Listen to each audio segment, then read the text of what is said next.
तो जय हिंद बच्चों, एक बार फिर से आपका स्वागत है इस YouTube चैनल पर। बेटा आज के लेक्चर में हम बात करने वाले हैं एस्केप वेलोसिटी की। ठीक है, तो ग्रेविटेशन के बहुत सारे लेक्चर हम लोगों ने बना रखे हैं। ये है हमारा एस्केप वेलोसिटी के ऊपर लेक्चर। ठीक है, तो बात करेंगे एस्केप वेलोसिटी की, क्या होता है प्लाइन वेग, कितना होता है, किसी प्लेनेट के लिए कितना हो सकता है, कौन से ऐसे फैक्टर्स हैं इस पर डिपेंड करता है। तो सभी के बारे में बात करते हैं। चलिए शुरू करते हैं आज का लेक्चर और हम इसके वेलोसिटी की बात करेंगे। देखो क्या होता है इसके वेलोसिटी। सबसे पहले तो हम देखेंगे यहाँ पे, देखो मान लो ये हमारा अर्थ है, ये क्या है, ये पृथ्वी है। ठीक है, और पृथ्वी से किसी बॉडी को ऊपर फेंक रहे हैं। पृथ्वी से हम किसी बॉडी को ऊपर फेंक रहे हैं। वो ऊपर कैसे फेंक रहे हैं? ऊपर ऐसे फेंक रहे हैं कि वो जाए तो वापस लौट के ना आए। मतलब उसको इतना ज़्यादा वेग से फेंक देंगे कि वो वापस लौट के नहीं आएगा, वो कभी अर्थ पे लौट के नहीं आएगा। ऐसा कब पॉसिबल है? ऐसा जब हम इसको फेंकें तो ये इन्फाइनाइट पे पहुंच जाए, और इन्फाइनाइट पे जाके ये रुक जाएगा तो ये वापस लौट के नहीं आ पाएगा। तो कितनी वेलोसिटी से फेंकना है? मान लो ये वेलोसिटी ले लेते हैं बीई। तो यहाँ पे हमारे पास जो बीई वेलोसिटी है वो है एस्केप वेलोसिटी, पलायन वेग इसी को कहते हैं। इस बीई को हम कहते हैं पलायन वेग, जिसको फेंकेंगे और वो इन्फाइनाइट तक पहुँचेगा। क्लियर है? चलिए तो इसको डेफिनेशन लिख लेते हैं, क्या है, इसको कैसे डिफाइन करते हैं। तो ये है minimum velocity required, minimum velocity required to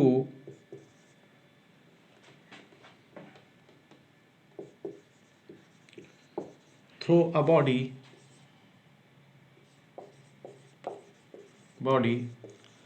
out of gravitational field of earth, gravitational field of earth। ठीक है, पिंड को पृथ्वी के गुरुत्वाकर्षण क्षेत्र से बाहर भेजने के लिए आवश्यक न्यूनतम वेग। ठीक है, इसको मैं हिंदी में लिख देता हूं, हिंदी वाले लोग लिख लेना। पिंड को पृथ्वी के गुरुत्वाकर्षण क्षेत्र से बाहर फेंकने के लिए या बाहर भेजने के लिए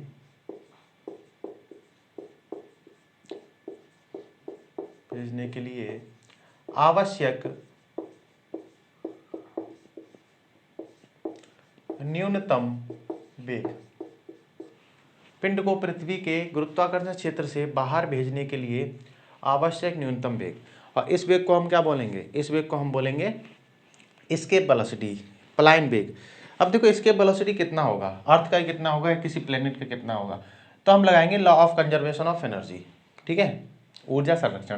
कैसे? देखो यहाँ पे अगर मान लो अर्थ का जो मास है वो है m, कैपिटल M, और इस बॉडी का मास है m, इसकी वेलोसिटी b ही हमने यहाँ पे दी। तो यहाँ पे जाके जब रुक जाएगी इन्फाइनाइट पे, जब जाके वेलोसिटी इसकी 0 हो जाएगी, तो कोई प्रॉब्लम तो होगी नहीं, क्योंकि वहाँ पे फोर्स लग ही नहीं रहा है। अनंत पे जाके अगर अर्थ चाहेगी तो अर्थ से खींच तो पाएगी नहीं, क्योंकि फोर्स तो लग नहीं रहा है वहाँ पे। तो फोर्स नहीं लग रहा है तो अर्थ से खींच नहीं पाएगी। तो वहाँ पे जाके अगर वेलोसिटी 0 हो गई तब भी कोई प्रॉब्लम नहीं है कि हमें वहाँ पे तक पहुँचा देना है, हमें वहाँ तक सिर्फ पहुँचा देना है किसी भी तरह। ठीक है, तो यहाँ पे काइनेटिक एनर्जी भी कितनी हो जाएगी? 0, और पोटेंशियल भी कितनी हो जाएगी? 0। काइनेटिक एनर्जी कितनी हो जाएगी? 0, पोटेंशियल एनर्जी कितनी हो जाएगी? 0। अब हम 2 पॉइंट लेंगे, एक पॉइंट लेंगे ए और एक पॉइंट लेंगे बी। बी पॉइंट मान लो इन्फाइनाइट पे है और ए पॉइंट कहाँ पे है? ए पॉइंट पृथ्वी की सतह पर है। By conservation of energy,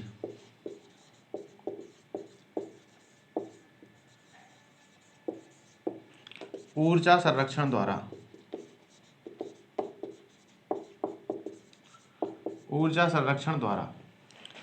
kinetic energy at point A plus potential energy at point A बराबर हो जाएगी kinetic energy at point B plus potential energy at point B. ठीक है, ए पॉइंट पे काइनेटिक और पोटेंशियल का जो सम है बी पॉइंट पे काइनेटिक पोटेंशियल के सम के बराबर हो जाएगा। क्लियर है कि नहीं? क्योंकि एनर्जी कंजर्वेशन में ये होता है, मैकेनिकल एनर्जी कांस्टेंट होती है। अब काइनेटिक एनर्जी ए पॉइंट पे कितनी है? ये है half M B E square. Potential energy कितनी है इस पे? पोटेंशियल एनर्जी होगी minus G M M by R. ठीक है, पिछले लेक्चर में हमने फॉर्मूला पढ़ा था ये वाला, potential, gravitational potential energy. B point पे काइनेटिक कितनी है, 0, पोटेंशियल कितनी है, 0। बात समझ में आई कि नहीं? देखो ए पॉइंट पे काइनेटिक और पोटेंशियल का जो योग है, जो सम है, दोनों का जो जोड़ है, वो योग काइनेटिक और पोटेंशियल बी पॉइंट के बराबर है। यहाँ पे ए पॉइंट पे काइनेटिक एनर्जी है ½ mv² क्योंकि यहाँ से बेग बी है जो कैलकुलेट करना है, और पोटेंशियल एनर्जी है Gmm/r, और ये है ++0 + 0। ठीक है, तो यहाँ पे देखो काइनेटिक 0 है और पोटेंशियल भी 0 है। यहाँ पे कैसे काइनेटिक 0 हो गई? देखो यहाँ पे बॉडी को तुमने फेंका, यहाँ पे जाके बॉडी रेस्ट पे भी हो गई, रुक भी गई, तो वापस तो नहीं आने वाली है क्योंकि वहाँ पे ग्रेविटेशनल फोर्स लग ही नहीं रहा है। ठीक है, वो बहुत दूर है, इन्फानाइट है वो। अब यहाँ से हमारे पास हो जाएगा ½ mve² और m से m कैंसिल आउट हो गया। ठीक है, यहाँ से हमारे पास आ गया be² 2gm/r, और ये बराबर आ गया हमारे पास, यहाँ पे लिख देते हैं be बराबर आ गया √2gm/r। क्लियर? अब हम क्या करेंगे, रूट जो r से गुणा कर देंगे, r से डिवाइड कर देंगे, जैसा हमने पहले किया था। इस वाली बात में तुम लोगों को समझ में आ गया होगा। r से गुणा किया, r से डिवाइड कर दिया। ठीक है, अब gm/r² कितना हो गया, √2gr। ये हमारे पास आ गया कि नहीं? बताओ बच्चों, बताओ। चलिए, कैमरा तो वर्किंग है, सही है, दिख रहा है पूरा कि नहीं?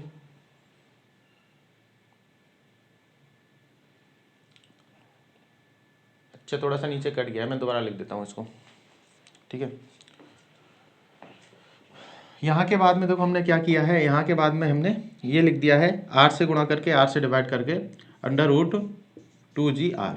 तो ये इसका फॉर्मूला आ जाएगा, ये इसका फॉर्मूला आ जाएगा √2gr। क्लियर है कि नहीं? देखो यहाँ पे हमने r से गुणा किया, r से डिवाइड किया, r से गुणा कर दिया, r से डिवाइड कर दिया, तो gm/r² g हो गया। सुन रहे हो ना? ठीक है, उसके बाद में r आ गया। चलिए आगे चलते हैं, जब बात कर लेते हैं कि क्या क्या इसमें है। चलिए, अब देखो जो बीई का फॉर्मूला है, पलायन वेग का फॉर्मूला है, जो पलायन कर रही है बॉडी, पलायन कर रही है, एस्केप कर रही है, उसका फॉर्मूला बीई कितना हो जाएगा? उसका फॉर्मूला हो जाएगा 2gm/r।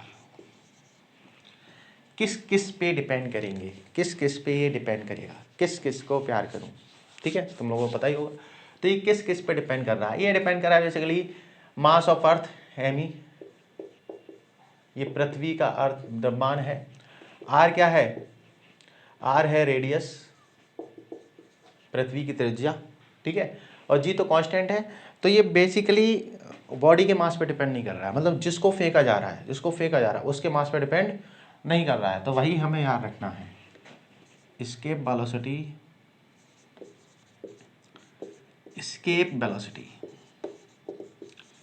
पलायन वेग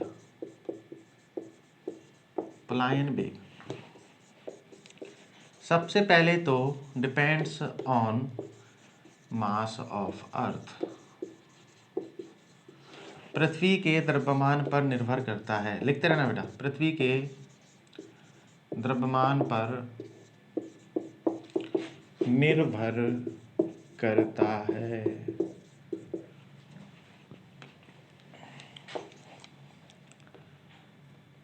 और डिपेंड्स ऑन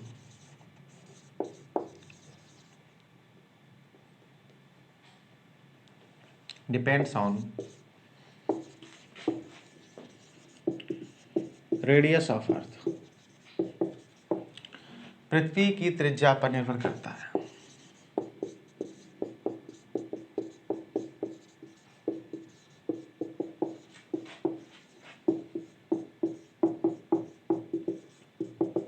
पृथ्वी की त्रिज्या पर निर्भर करता है। And most important point, does not depends on velocity of earth, does not depends on velocity of earth. मैं भी क्या लिख रहा हूँ, does not depends on mass of body.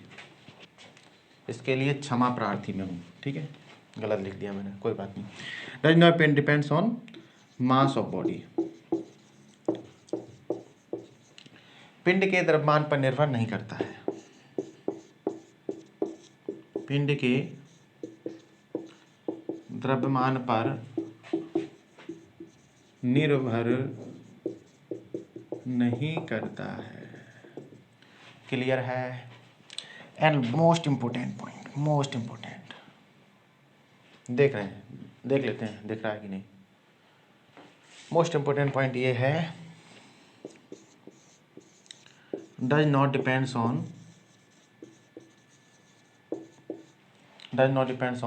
Angle of projection. यही क्वेश्चन पूछे जाते हैं बेटा, एंगल ऑफ प्रोजेक्शन। प्रक्षेपण कोण पर निर्भर नहीं करता है, प्रक्षेपण कोण पर निर्भर नहीं करता है। तो प्लान वेग किस पे निर्भर करेगा, किस पे नहीं करेगा? सबसे पहली बात तो मास ऑफ अर्थ पे करेगा, रेडियस ऑफ अर्थ पे करेगा, मास ऑफ बॉडी पे नहीं करेगा, और किस एंगल पे फेंका जा रहा है उस पर भी नहीं करेगा। ये क्वेश्चन दोनों एग्जाम में पूछे गए हैं, मास ऑफ बॉडी और एंगल ऑफ प्रोजेक्शन वाला, ठीक है, इसलिए मैंने बता दिया है। और एग्जाम में जो पूछा गया है उस पर मैं थोड़ा स्टार बना देता हूँ, तो इसको तुम करते चलो। ये तो तुम्हें कोई बताएगा नहीं बेटा कि एग्जाम में क्या पूछा गया है क्या नहीं पूछा गया है, ठीक है। तो नीचे वाला कर गया है, मैं दोबारा लिख देता हूँ, प्रक्षेपण कोण पर निर्भर नहीं करता है। नीचे वाला है प्रक्षेपण कोण पर निर्भर नहीं करता है। तो ये तो थी हमारी एस्केप वेलोसिटी की बात। अब बेसिकली एस्केप वेलोसिटी होती कितनी है, अर्थ के लिए कितनी होती है?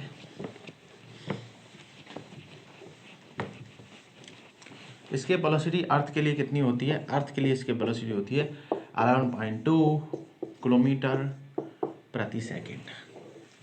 इतने से अगर हमने किसी को फेंक दिया, किसी बॉडी को फेंक दिया, तो वो बॉडी वापस लौट के नहीं आएगी, वो अलविदा कह जाएगी, ठीक है। अलविदा, अलविदा वो कहेगी कि जाते जाते मेरे ये गीत याद रखना, कभी अलविदा ना कहना, ठीक है। तो बॉडी कह जाएगी अलविदा। अर्थ को अगर इतनी वेलोसिटी उससे दे दी जाती है, 1 सेकंड में 11.2 किलोमीटर पर सेकंड, ठीक है। अब देखो हम बात करते हैं बीई के एंगल की। देखो किसी बॉडी को प्लान कराना है तो इधर बीई दे दो, उसको इधर बीई दे दो, उसको बीई इधर दे दो, या फिर उसको बीई इधर दे दो, फर्क नहीं पड़ेगा उसको, वो हमेशा बाहर चली जाएगी। बीई चाहे इधर है, चाहे इधर है, चाहे इधर है, चाहे इधर है, हमेशा वो क्या चली जाएगी, हमेशा वो बाहर चली जाएगी। इसका मतलब एंगल ऑफ प्रोजेक्शन पर डिपेंड नहीं कर रहा है।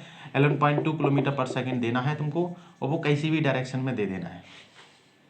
आई होप की बात समझ में थोड़ी बहुत आई हो, ठीक है। चलिए आगे एक अच्छा टॉपिक पढ़ेंगे,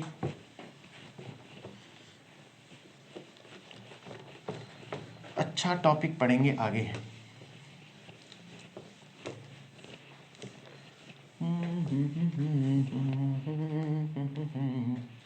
चलिए, रिलेशन बिटवीन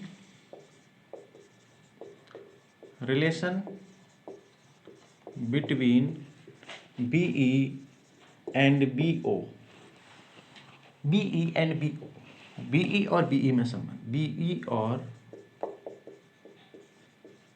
बीओ में संबंध। बीई और बीओ में संबंध, देखो बीई पता है, बीई मतलब एस्केप वेलोसिटी, बीओ पता है, बीओ मतलब ऑर्बिटल वेलोसिटी, दोनों में संबंध कर देंगे।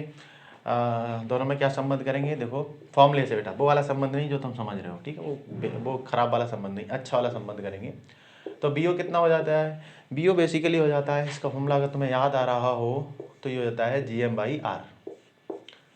और बीई कितना हो जाता है बेटा, बीई हो जाता है अगर तुम्हें फॉर्मूला याद हो 2GM/R, ठीक है। तो देखो बीई कितना हो जाएगा, बीई हो जाएगा √2GM/R। ये तो हमें पता ही है, पता है तो अच्छी बात है। √2 को बाहर ले आ सकते हैं, ले आ सकते हैं कि नहीं, √2 को बाहर ले आए और ये बच्चा GM/R। अब ये हो जाएगा √2 BO और ये हो जाएगा बी ई। यही तो हमें करना है। तो बी ई बराबर हो गया कितना, बी ई बराबर हो गया √2 ऑफ बी ओ। ठीक है, ये रिलेशन है दोनों में, याद रखना। अगर हम किसी ऑर्बिटल वेलोसिटी को √2 टाइम्स बढ़ाते हैं, √2 टाइम्स कर देते हैं, √2 टाइम्स कर देते हैं, तो बी ई के बराबर हो जाता है। इसका मतलब 1.41 of B O, B E बराबर 1.41 ऑफ बी ओ। इसका मतलब इस तरह से अगर कोई चक्कर लगा रहा है, इस तरह सैटेलाइट घूम रहा है, घूम रहा है, घूम रहा है, घूम रहा है, अब उसकी वेलोसिटी को बढ़ा दिया, कितना बढ़ा दिया, 0.41 टाइम्स। ठीक है, मैं इसको ऐसे लिख सकते हैं ना, देखो 1.41 का परसेंटेज लिख सकते हैं, तो ये हो जाएगा 141% ऑफ बी ओ, हो जाएगा कि नहीं। तो बी ई बराबर हो जाएगा 141% of B O. Clear, is that clear. इसका मतलब अगर ये घूम रहा है तो इसके पास 100% वेलोसिटी अपनी है, ध्यान देना, थोड़ा दिमाग पे जोड़ दो। घूम रहा है बी ओ से, तो इसके पास कितनी वेलोसिटी है अपनी, बी ओ 100% है। अब उसको कितना और बढ़ाना है, 41%, क्योंकि 141% कर दोगे तो बी ई के बराबर हो जाएगा। बी ओ का 141% बी ई के बराबर होगा, बी ओ का 141% पलायन वेग के बराबर होगा। क्लियर। ठीक है, तो ये अगर ये घूम रहा है ऐसे, कह रहा है मैं तो घूमूंगा, तो घूमो बेटा, घूमोगे तो घूमोगे तो 100% वेलोसिटी लेके घूमोगे, बिना वेग के तो घूमोगे नहीं। ठीक है, तो अगर कोई बॉडी परिक्रमण करती है तो उसके पास वेलोसिटी अपनी होती है, और होती है तो कितनी होती है, 100%, और उसकी वेलोसिटी को ही 41% और बढ़ा देना है, तब वो क्या करेगा, वो कहेगा अलविदा, अलविदा, चला जाएगा कहाँ, बाहर, अर्थ की ग्रेविटेशनल फील्ड से भी बाहर चला जाएगा। क्लियर। तो इसका मतलब है कि अगर हम किसी भी सैटेलाइट की वेलोसिटी को 41% बढ़ाते हैं, 41% बढ़ाते हैं, या 141% कर देते हैं, दोनों क्वेश्चन है, 41% बढ़ा देते हैं या फिर 141% कर देते हैं, तो वो पलायन कर जाता है, वो कहता है अलविदा। ठीक है, अब हम वापस आने वाले नहीं हैं। क्लियर है। जैसे कि तुम लोगों का सिलेक्शन हो जाएगा तो तुम भी कहोगे अलविदा। ठीक है, अब हम जा रहे हैं एकेडमी, और फिर अब तो ज़िंदगी में कुछ अच्छा करके ही वापस आएंगे। चलिए, अब बेटा देखो बी ई कितना है, बी ही है 141% ऑफ बी ओ, ये बी ओ है, बी ओ। तो if orbital velocity, if orbital velocity of satellite is increased by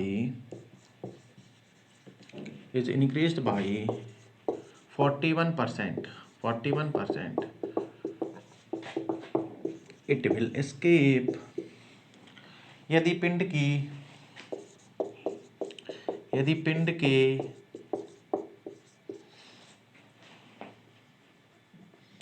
पिंड के कक्षीय चाल को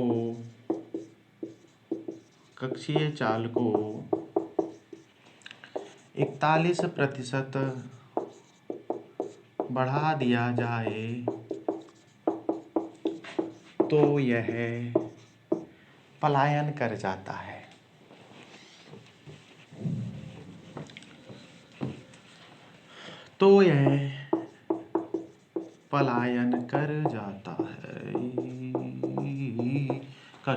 ठीक है, इसको लिख लो बेटा, 41% बढ़ाने की जरूरत है, क्योंकि एक तो 141% कर देने की जरूरत है।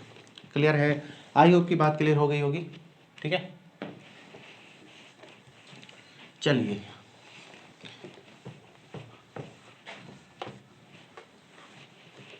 आई होप की बात क्लियर हो गई। चलिए, अब हम चलते हैं आगे और हम करते हैं, देखो, काइनेटिक एनर्जी।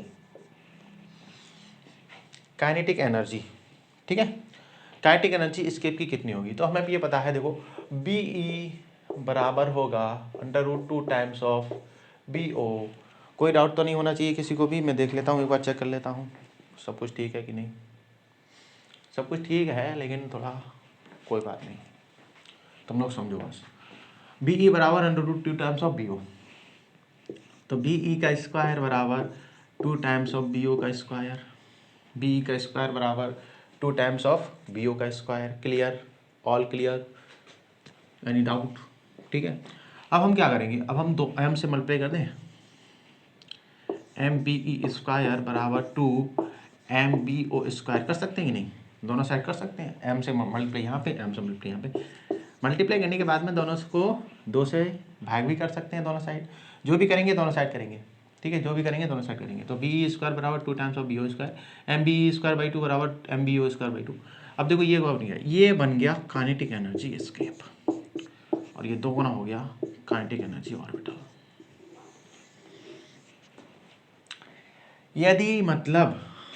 यदि मतलब कोई बॉडी घूम रही है चारों ओर पृथ्वी के, उसकी काइनेटिक एनर्जी है के ई, और उसकी काइनेटिक एनर्जी को दोगुना कर दो तो काइनेटिक एनर्जी एस्केप के बराबर हो जाएगी। मतलब वो कहेगा अलविदा अलविदा।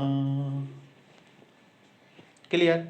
मतलब किसी की भी काइनेटिक एनर्जी ई है तो उसकी काइनेटिक एनर्जी कितनी कर दें? 2 गुनी कर दें, तो वो चला जाएगा बाहर। तो गतिज ऊर्जा को 2 गुना करना पड़ता है, मतलब 2 गुना का मतलब काइनेटिक एनर्जी इसके बराबर हो जाएगा 200% of kinetic energy orbital.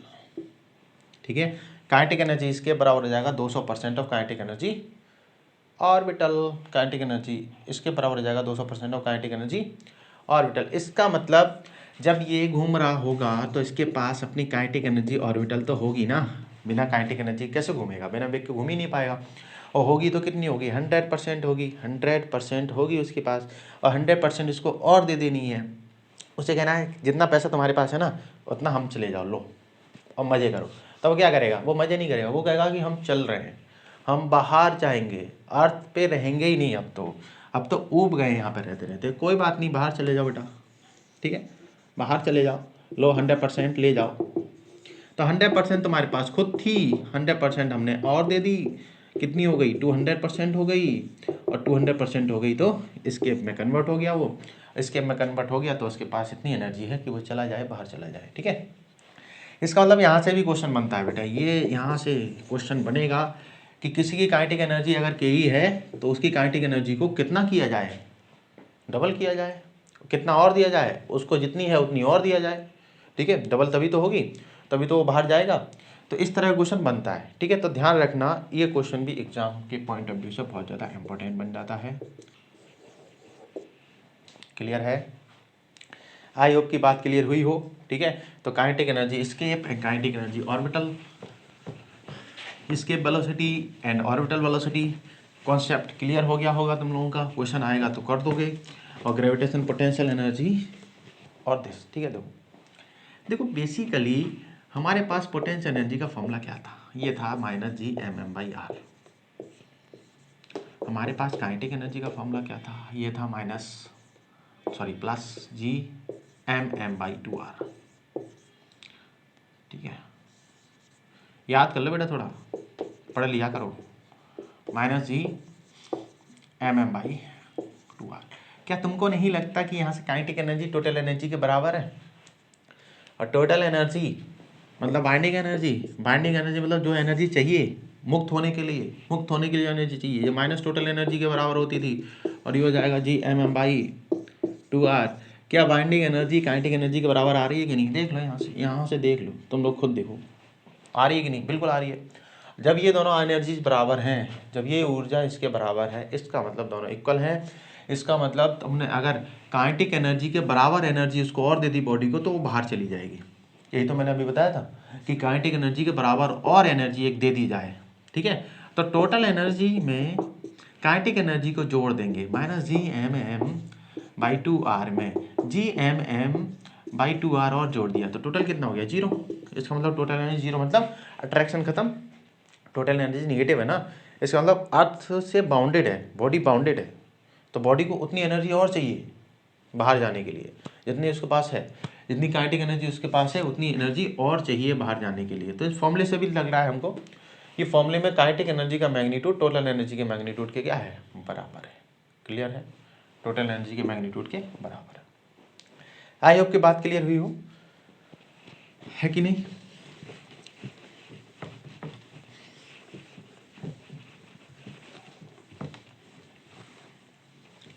I hope कि बात क्लियर हुई हो। देखते हैं कितना बड़ा वीडियो बन गया है। चलिए अब हम बात करते हैं आगे, ठीक है। देखो इस लेक्चर को यहीं पे खत्म करेंगे, आगे हम बात करेंगे जियो स्टेशनरी सैटेलाइट की, जो छोटा सा टॉपिक हमारा बचा हुआ है, छोटा सा टॉपिक बस, ठीक है। लास्ट टॉपिक वो इस चैप्टर का है, उसके बाद चैप्टर खत्म हो जाएगा, नया चैप्टर शुरू करेंगे हम, बिल्कुल ठीक है। तो इस चैप्टर में बेटा इतना ही है, तुम लोग पढ़ते रहो, मजे में रहो, ठीक है। जय हिंद, जय भारत।